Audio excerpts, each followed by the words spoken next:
the LaxFactor podcast.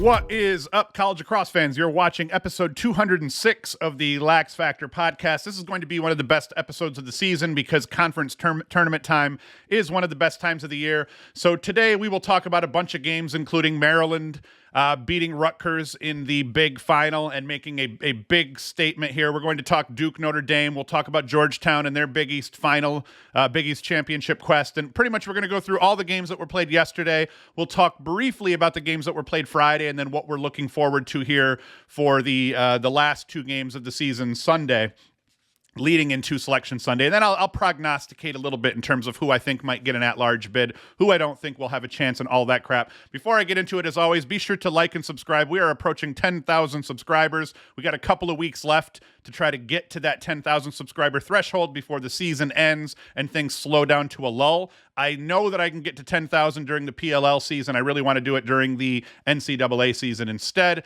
So, and then as always, you can go to LaxFactor.com, support us that way. But let's not waste any more time. Let's get right into this. We'll talk about Rutgers and Maryland playing in the Big Ten final. It was just dominance by Maryland. It was 2-2, just 6 minutes in. Looked pretty good for Rutgers early, but Maryland was able to extend that lead to 5-2 by the end of the first quarter, thanks to hot starts from Logan Wisnauskas and Anthony DeMeo. And Maryland ended up rolling Rutgers in the big finals and picked up a large statement win. The statement being, we are really fucking good at every position on the field, and teams will have to play near flawless games to have any shot in the NCAA tournament against Maryland. Now, I'm not trying to say Maryland's going to win the NCAA tournament hands down. I'm just saying that Maryland has proven that they can beat everybody because they have so far. They've beaten everybody they've faced, undefeated, 14-0. And if you're going to beat them, and even hang with them to a degree, you're going to have to play a near-perfect game. Wisnauskas, he finished the game with 4 goals and 3 assists. He was 3-1 in the first half, 1-2 over the second half. Anthony DeMeo, he got those 2 first-quarter goals and then went 2-2 over the course of the second half, finishing with 4 goals and 2 helpers on the day. Now, what we know about Maryland heading into Selection Sunday is they are very good offensively. They attack you no matter what you throw at them defensively. You want to pressure them, they're going to weather that storm and they're going to score goals. You want to try to beat them up, they're going to take the beating and they're going to score goals. And you pretty much have to do one of those two things, because if you sit back and let them execute their offense, they're going to score a boatload of goals. Defensively, they're one of the best in the nation, if not the best. I think Georgetown's the only other team that you can put up there with them defensively. And like their offense, they're aggressive. They never stop pressing you, whether it's Ray Hill, Makar, Zapatello, Puglisi, Geppert, Fairman. It doesn't matter. They are as deep as you get defensively, both at the longs, at close D, LSM, short stick defenders. I mean, they have a plethora of talent everywhere on the field defensively. They're more than capable. They are more capable than any other team in the nation, perhaps, at covering all of your big cats. Once again, Georgetown, the only other team that could even be close. And in cage, Logan McNaney, he's been solid all season. He's stopping shots at a 55.8% clip against a very solid schedule. He's a veteran. So going into the tournament, Maryland is feeling very good. But I think more impressive for Maryland is faceoff dot. Luke Wehrman at the dot has been incredible all season long. His win percentage, 65.4. He scored 8 goals with 3 helpers. He's picked up 121 ground balls, forced 7 turnovers while only giving the ball away 10 times. The dude has been absolutely incredible. Team MVP caliber performance, I think, out of Wehrman, even though I don't think he'll get it because Wisnauskas is going to take that home because he's filthy dirty. So this isn't just the most complete Maryland team that I can remember. Overall, this may be one of the best college lacrosse teams to take the field thus far. Now, I'm not the guy that's going to crown someone with that title until they win it all. They have to win it all, and at this point, that means they have to go undefeated through the whole season to win the national championship game. A very tall task because there are some very good teams in the tournament. There's some teams that are kind of trending in the right direction, Georgetown being one of them. You always have to look out for Virginia.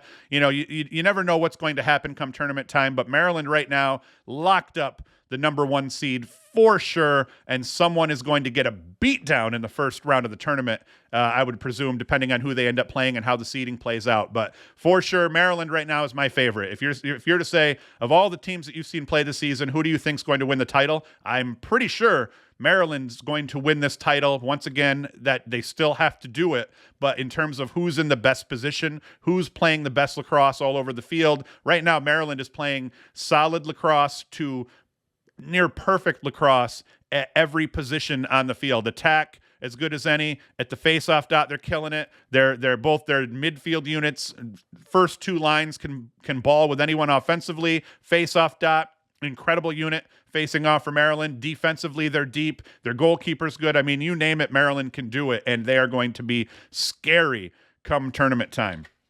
All right, let's talk about the next game. Now, this is a weird one for me to talk about. I'd normally jump into the Ivy next, but because their final is still today, I don't really know how all that's going to shake out. So we'll talk about the Ivies kind of towards the end of the show. But this game was important because this is pretty much a play-in game for each of these teams. Had Duke won, I think Duke would have gotten themselves into the tournament for sure. Now, let's be clear. I think both of these teams deserve a tournament spot, but we'll get into that and we'll talk about why and all that crap. Now, this game, like I said, they're both firmly on the bubble. I think it's crazy if both don't go in, but once you look at the criteria and we kind of go through their schedules and all that crap, which we'll do here shortly, you'll see what I'm talking about. Now, Notre Dame, they controlled things early. They took a 4-2 lead off a Pat Kavanaugh goal with 2:17 left in the first quarter. Just streaked from the corner into the middle of the field, got his hands free, and you can't let Pat Kavanaugh get that close to the net with hands free because he's going to score goals.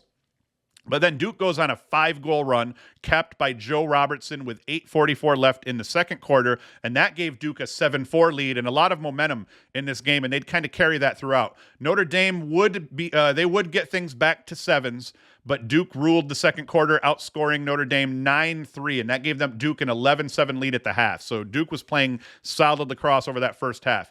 After Nakai Montgomery came out and gave Duke a 14-10 lead late in the third quarter, it became the Jake Taylor and Eric Dobson show for Notre Dame. Taylor started a 6-goal Notre Dame run to finish this game. His first goal of the run got Notre Dame back to within 3 goals, a quick stick off a Pat Kavanaugh fee. His third goal of this run was a sick BTB, which you should be seeing as I'm talking about it, this time from Chris Kavanaugh, that tied the game up at 14s with just 5:48 left to play in the game. Eric Dobson's second goal of the run came about 30 seconds later, and that gave Notre Dame the lead for good. Dobson would ice it with 2:18 left, making it 16-14, and that was the final. Now, a big stat over that fourth quarter comeback was Notre Dame forced Duke into 3 turnovers on their clears. Duke had only failed on 3 of 20 clears. They were 17-20 going into the fourth. They go 2 of 5 clearing the ball during that fourth quarter run that Notre Dame kind of took the lead and ran away with it. Those extra possessions helped immensely. Dyson Williams, Brennan O'Neill, they played solid games for Duke, 4-1 and 3-1 respectively, but the supporting cast was a bit more quiet. Robertson just 1-1. He had that goal that you've already seen, and Montgomery was also just 1-1. Now for Notre Dame, Jake Taylor has continued his monster 7-game stretch. He puts up 6 goals off just 8 shots, including that BTB late to tie the game up. Pat Kavanaugh, 1-4. Quinn McCann, 2-2. And the big boy, Eric Dobson, he was quiet all day, but he puts up 3 goals in the fourth quarter. The last 2 were huge to help the Irish get the much-needed win. Now, here we get into the funkiness here, and sadly, you're just looking at this box score as I'm talking about it, but I'm just going to keep rambling, and you can just watch my pretty face down here in the bottom. Duke had won 2 straight over UVA and North Carolina, but a loss to Syracuse at the end of March. They lost to Notre Dame in early April, and then they lost to Jacksonville, Loyola, and Penn earlier in the season. None of those look good. Now, listen, the Penn loss, not a bad loss. The Notre Dame losses, not a bad losses, except they've lost to Notre Dame twice now. But, overall, that second loss to Notre Dame, I'm just not sure. Duke did not finish the season off insanely strong, and I guess we can go right to their schedule here and look. You see here, I mean, we have that loss to Syracuse. That's a rough one. They beat North Carolina, not going to be heavily weighted. I mean, it's number 9 North Carolina, but in terms of RPI and all that, based on how the dorks do their math, it's not as big of a win as they would need. They lose to Notre Dame. They beat number 6 Virginia. That's huge. They beat North Carolina. They lose to Notre Dame. Now, I think Duke gets in. I think that we end up with potentially 3 ACC teams in anyway. The problem is just you don't know. I mean, to say that Duke's not on the bubble, I think is kind of crazy. And this loss to Notre Dame here to end their season makes it really rough. I think that, I don't know. Now let's skip this though. Let's move on from Duke and let's look at Notre Dame. Or actually, no, real quick here for Duke still. Does the fact that Duke does the fact that Duke got wins over Vermont, Robert Morris, Manhattan, and Richmond, all those teams won their conference tournaments, does that help Duke get into the tournament? Because here they've beat 4 teams that are already going to be in the tournament with a couple of quality wins over some other teams here, like Virginia. That's a big one. So I think that in the end, Duke probably has enough quality wins to get them in, but I can't ignore all the other prognosticators that are a lot smarter than me as it pertains to the seeding, the selection criteria, RPI, and all that crap. Them saying Duke's on the bubble means Duke's on the bubble, but I still think that, if it was up to me, Duke and Notre Dame both get in. Now, if we go back to Notre Dame, they've lost to all of the best teams they've played outside of the ACC. They lose to Georgetown, Maryland, and Ohio State back to back to back early in the season. They then lost to Virginia before stringing 6 straight wins together. Now, the issue with those 6 straight wins, 2 were against Syracuse, 1 was against North Carolina, still a quality win, but like I said, RPI-wise, it still doesn't look great. And then the other was against Marquette.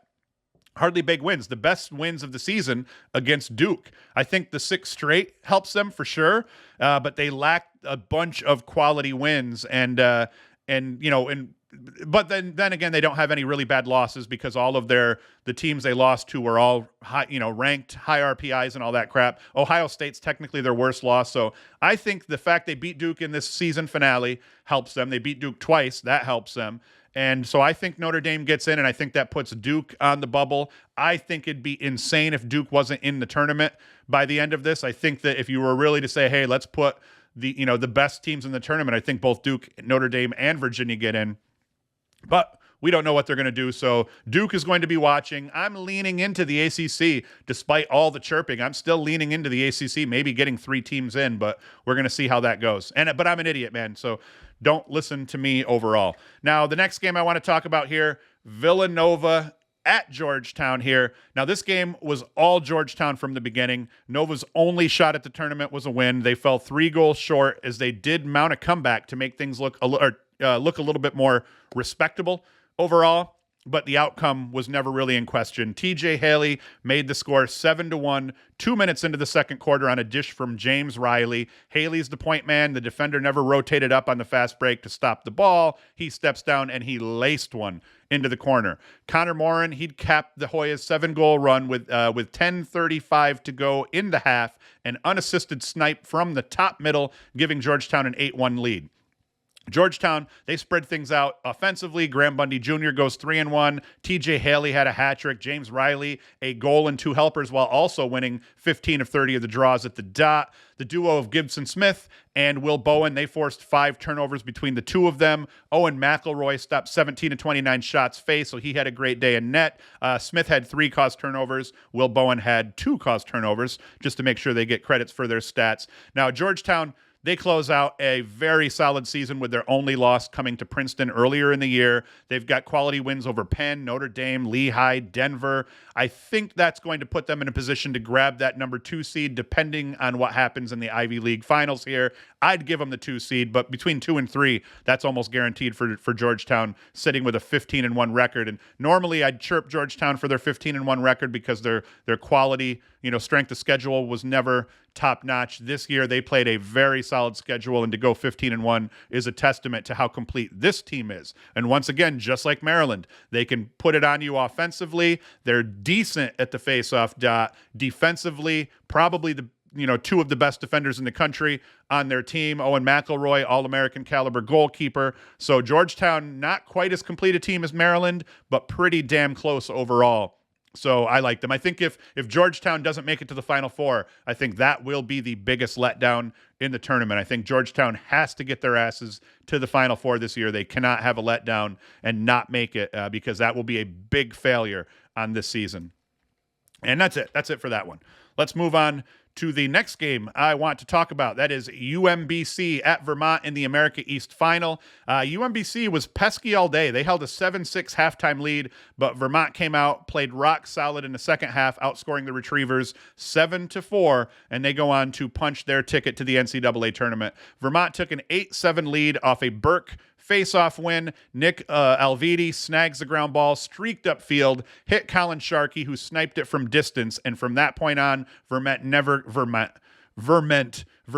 gave up the lead. It was Sharkey's second goal of the season. That's it for him, but it came at a great time. UMBC, they did a great job early of disrupting All-American Tommy Burke at the faceoff dot. Burke has won 61.3% of his draws this season, but by halftime of this game, he had lost 8 of 15. Burke was able to win 6 of 7 draws over that pivotal third quarter stretch. That gave Vermont the possessions they needed to get back on top, and despite losing 3 of 4 over the fourth quarter, Vermont was able to hold on for the win. Burke finished the day winning 14 of 27, and then credit to Zach Dudley of UMBC for having a solid day there. If we get into the individual statistics here, specifically for Vermont, once again, Thomas McConvey has been great all season long. 5-0. Klosterman 1-2. Brock Haley 1-2. They spread it out, man. They get production from this team. The run and gun style today beat out the 6-on-6 style of the day. And then in cage here, we see Ryan Cornell. He ends up with 12 saves on the day for Vermont. He wins the goalie battle.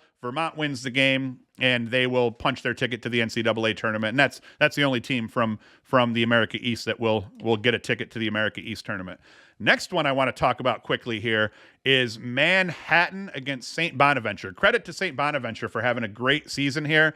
Manhattan ends up I think St Bonaventure was the 1 seed in this MAAC title game, or in the MAAC tournament. But in the end, Justin Malpisha, he scores Manhattan's final 2 goals of the game.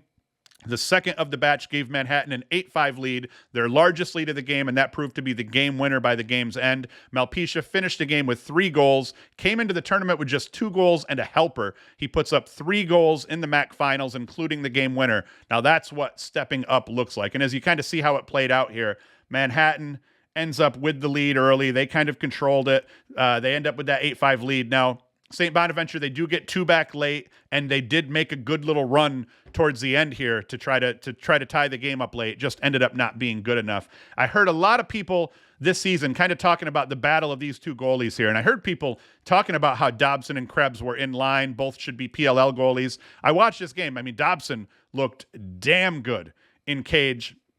He wins the goalie battle in this one by quite a bit. I think overall, I mean, Krebs was like 52% on the season. I think Dobson's save percentage was approaching 60%. It might even been above 60%. So I know Dobson's going to be a PLL pro. Krebs, a very solid goalkeeper, though, and he looked good for Manhattan all season long. But I think Dobson was the better goalie. I think Dobson was definitely the better goalie on this day, and then they end up winning this day. As you look at the point scores for Manhattan, I mean, it doesn't get any more spread out than that. Malpisha, he puts up 3-0, or 3 goals, and then we've just got a bunch of 1-goal scorers down here. Every single goal unassisted, which is something you don't see all the time. So that is pretty crazy. And then at the faceoff dot, Manhattan wins this game despite losing 6 of 19 draws. So hell of a job by Manhattan to play solid defense and kind of make up for losing that faceoff battle so badly.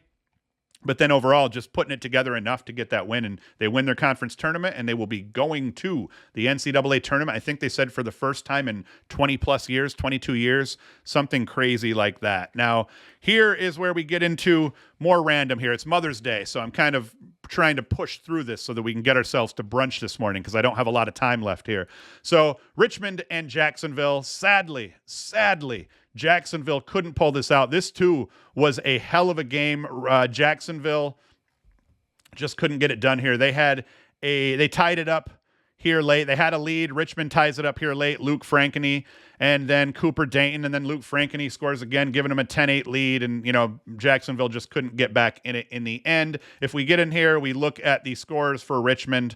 Ryan Lanchberry, 1-3. Lance Madonna, 2-1. Luke Frankeny, 3-0. Hell of a job here by Richmond on that side. They ended up kind of bottling up Jacksonville's Big Cats. Jackson Intrieri, he goes 4-0. Max Waldbaum just 1-1. Jack Dolan just a goal. So you see Richmond played solid defense, and then the big stat right here is Luke Milliken, 11 saves against 8 goals against. He wins the goalie battle. He ends up winning the day. What happened at the faceoff dot here? Nathan Kapp. He did well. Yeah, so, Richmond ends up winning this game despite a huge disparity at the faceoff dot. They lost 9 of 22. Hell of a game, though. Actually, I'm not going to lie. I didn't see any of this one here because I was on vacation, and I just got home yesterday, so my prep for this was a little short. But I was sad for this because I do not think Jacksonville is going to get an at-large bid. I think that Richmond's going to be the only team that's going to get in. Is going to get in out of this bunch, and I think that Jacksonville losing this game ends their season, and it was a hell of a season for Jacksonville, so that is a little bit sad. We jump to our next game, Towson against Delaware. Delaware takes it pretty handily here. They held an 8-4 lead at the half and then rolled to the win from there. If we look at their stats, we've got Ty Kurtz with 6 goals on the day. This kid's had a great season. Let's see what he's done all season long. Kurtz. Boom. You look at this. Just look at the stats, though, to finish this season out. After a rough one here, 1-1, even in a win, though, against Towson, 8-1 against Drexel, 4-2 against Fairfield, 3-2 against Drexel, 6-0 against Towson. Kurtz has finished the season insanely strong, but 43-14 on the season for 57 points with a 35.2% shooting percentage. That's pretty damn incredible here for Kurtz. But yep, Delaware moves on. Great season for them. 11-5 during this regular season into their conference tournament, and they'll be, they're going to be a tough get for whoever ends up having to play them. They can play ball overall. Delaware can.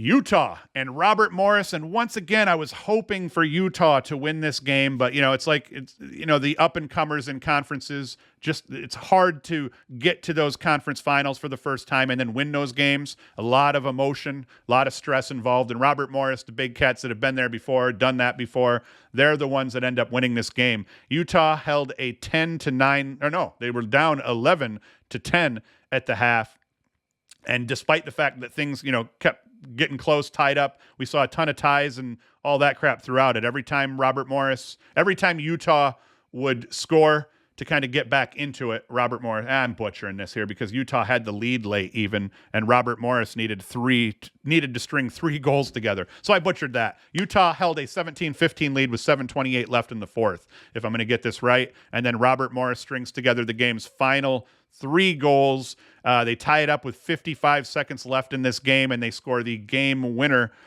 in overtime with 2:16 left in the overtime period. As I said, I'm sorry, I was on vacation. I'm coming in here and I'm just kind of flying by the seat of my pants for these last ones that we do here. So hell of a job by Robert Morris, and that just has to sting badly for Utah, especially to give up 2 man-up goals to end this game. That Corson Keeley man-up goal with 3:10 left, and then a Jake Boudreau man-up goal with 55 seconds left. That allowed them to get within a goal, allowed Robert Morris to tie it up, and then Elliot Holden scores the game winner in overtime. So that stings. Let's look at the stats here for Robert Morris.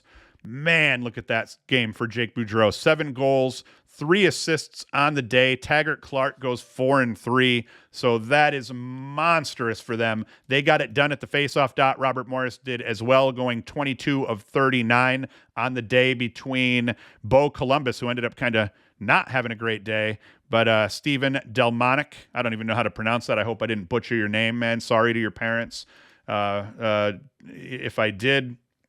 So yeah, in the end, man, hell, shit, sucks for Utah. I was really looking forward to Utah winning this game and making the tournament. Did not happen. What did the goalies do here?